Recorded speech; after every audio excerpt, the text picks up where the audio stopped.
So Goldberg has retired. Gunther has retained his World Heavyweight Championship. LA Knight gets a huge win over the injured Seth Rollins. Jelly Roll and Logan Paul are set for a huge spot on the SummerSlam card. And Solo Sikoa defeats his brother Jimmy Uso to retain his United States Championship. They're just the headlines, but there's a lot more to talk about from Saturday night's main event, from some stuff that happened on other shows, not on Saturday night's main event, some stuff that didn't happen, other wrestling, just there's a lot to talk about, so I'm going to get through all of it, starting with Cena and Cody, who I thought I saw somewhere there was going to be a contract signing at Saturday night's main event. That didn't happen, so we can discount that. I did watch SmackDown. It was shit. I thought SmackDown was really bad. At least it was only 2 hours instead of 3 hours. But the Street Profits have lost their titles to the Wyatt Six with no pay-per-view defenses, which is really just terrible, given how strong the SmackDown tag division is, that they just aren't seen on pay-per-view because Triple H loves 5 matches. I just don't get it. They have so many great tag teams and they're just not utilizing or showcasing them anywhere near enough. So their reign is ended and the Wyatt Six are going to go forward. I don't know what they do. But yeah, as I said, Saturday night's main event was just the tip of the iceberg of the wrestling that happened this weekend. You had Saturday night's main event, as I've mentioned. You had the Great American Bash, NXT's takeover pay-per-view.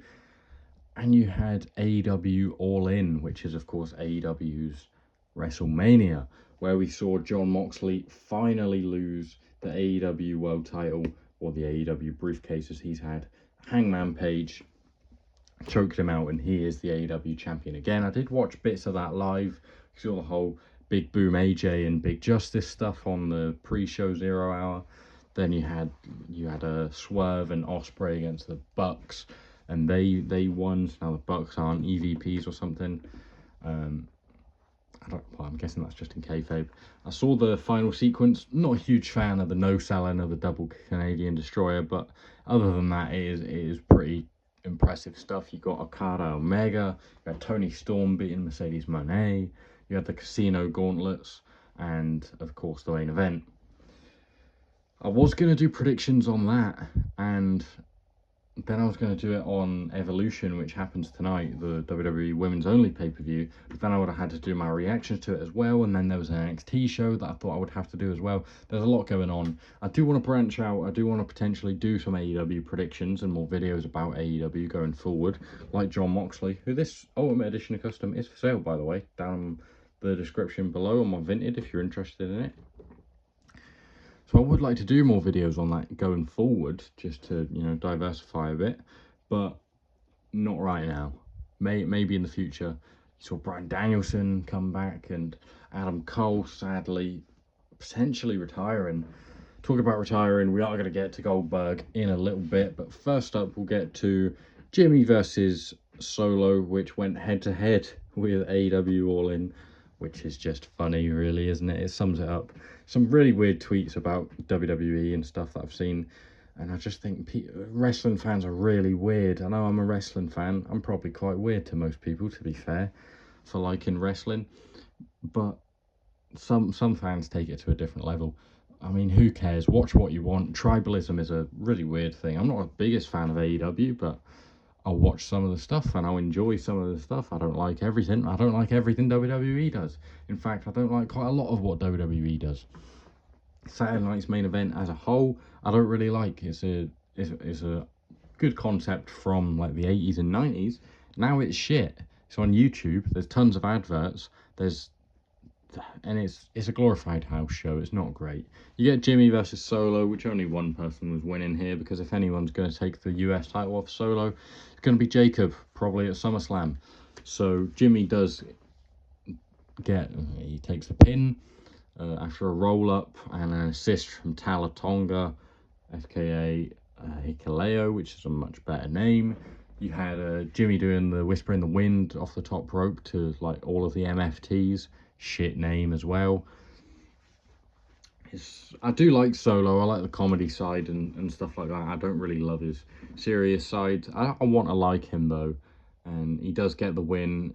Jacob comes out after to save Jimmy, and he takes out the big guy and Tonga Loa, the infamous Tonga Loa. So that's going to set up a SummerSlam match, obviously, in the future. I don't know if Jimmy comes in and then he saves it and then Jay levels it out. Maybe we get like a three brother, not brother, because Jacob's not their brother, but maybe you get them having a bit of an alliance going forward. I don't want to see another Bloodline War Games match. As a matter of fact, I don't really want to see another War Games match. Bring back the 5-on-5 Survivor Series match. The next year, you can have a War Games match. Then go back to the traditional 5-on-5 Survivor Series match. I watched the 2014 one the other day when Ziggler was the sole survivor. That was great. That was really, really good. The War Games one is just sort of... It's just become a gimmick pay-per-view that, you know, they throw stuff together.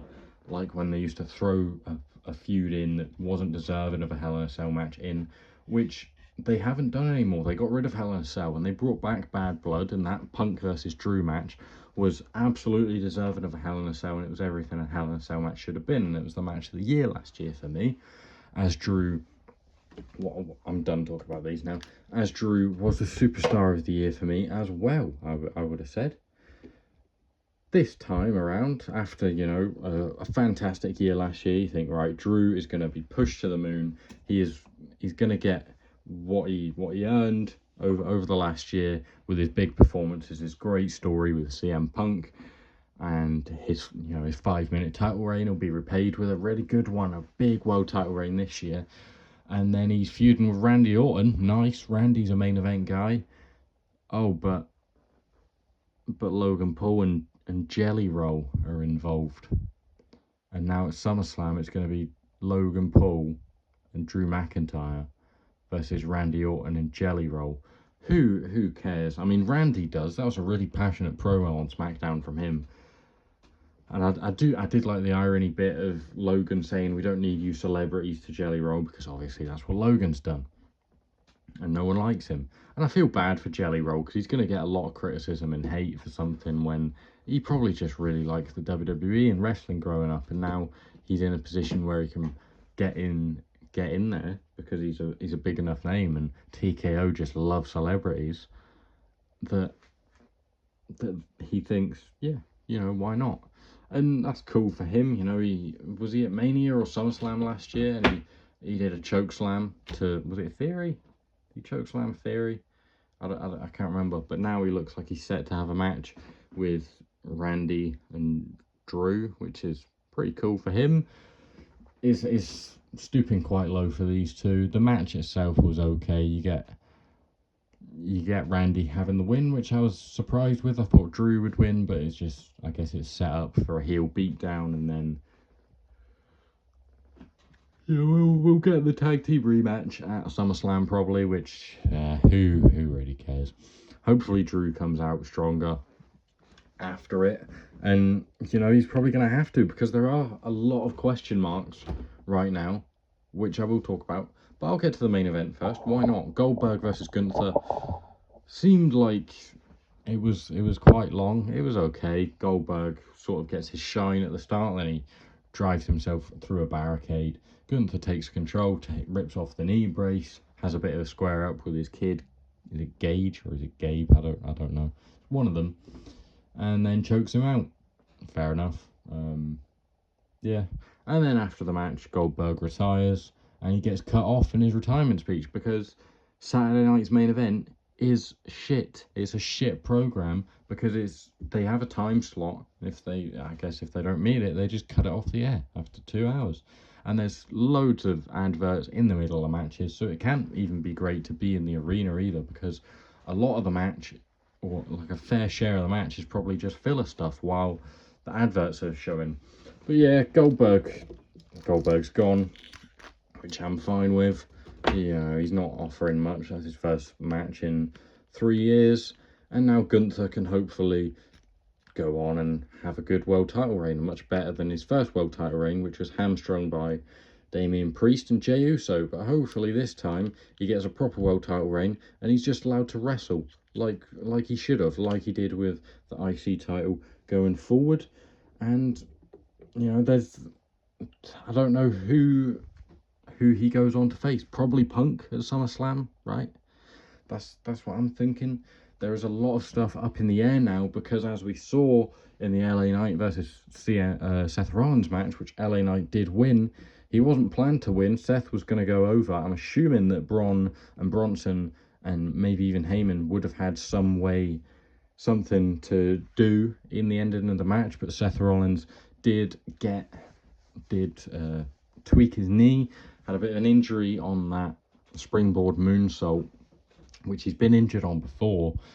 And yeah, I think you got to call it a day on that move.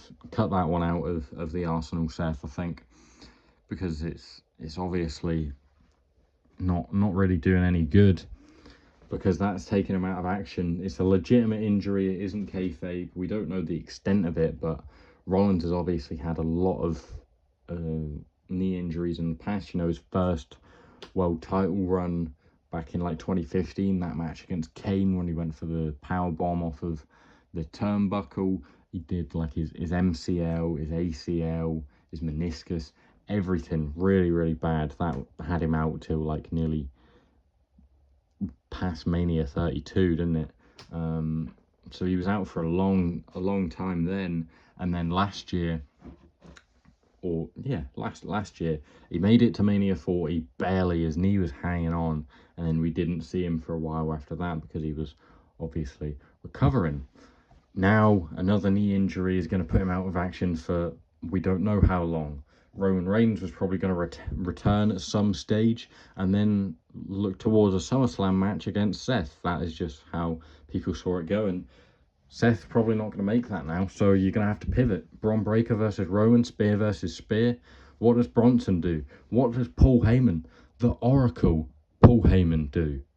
What happens to the Money in the Bank briefcase? There's not as much jeopardy on world title matches now because there isn't that threat of a cash-in from Seth Rollins, who is a really viable threat as well, you know? He isn't just, it's a guy with the Money in the Bank briefcase. This is the guy who could easily win world titles without the briefcase. So he's really dangerous. And with Paul Heyman, with Bronson Reed, with Braun Breaker, he's even more dangerous. And you've got to be thinking all of this story with him and Braun and Bronson and everything is building up to next year's Mania. Potentially Rollins versus Braun Breaker for the world title when Braun is crowned with his first world title, with the World Heavyweight Championship, maybe with the WWE Championship, probably.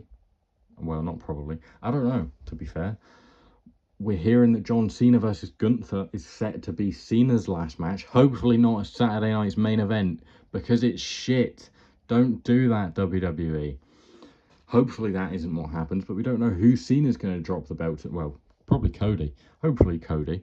I want another Cody reign because I thought his first reign was fantastic, and it was shit on just because he wasn't Roman Reigns. And Bloodline fans on Twitter and in the IWC are brain dead. They just...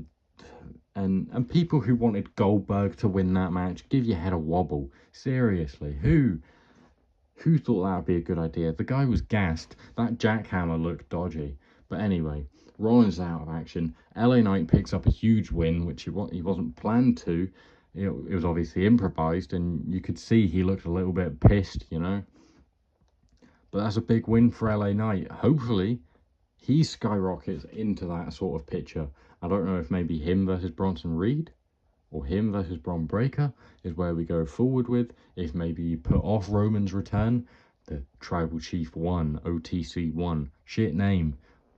WWE are pissing me off at the minute. And Seth Rollins, who is a real big player, you know. I feel like he is the main character on Monday Night Raw at this given time, you know. He is the leader of a massive faction. Everything is sort of in and around Seth Rollins. You know, you've got Sami Zayn and you've got Penta and LA Knight, and everyone is involved with that sort of stuff. So it's really tricky to know where we're going to go from here. Braun versus Roman is obviously what some people are thinking is going to happen, but there's really no way of knowing. We just got to watch along. Obviously, who isn't going to want to see Jelly Roll and Logan Paul more on TV? That's going to be fantastic. I cannot wait. So thank you guys for watching. I hope you've enjoyed my review. going forward, I might do some more other non-WWE stuff, because WWE at the minute isn't great.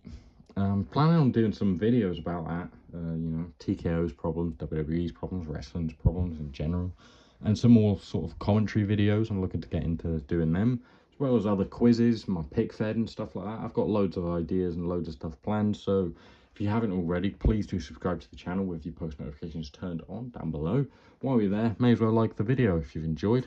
And yeah, I'll see you next time. Don't know what for, but it'll be something different. It always is on the channel. So thank you guys for watching. I'll see you next time. Yeah, that's about it. Goodbye.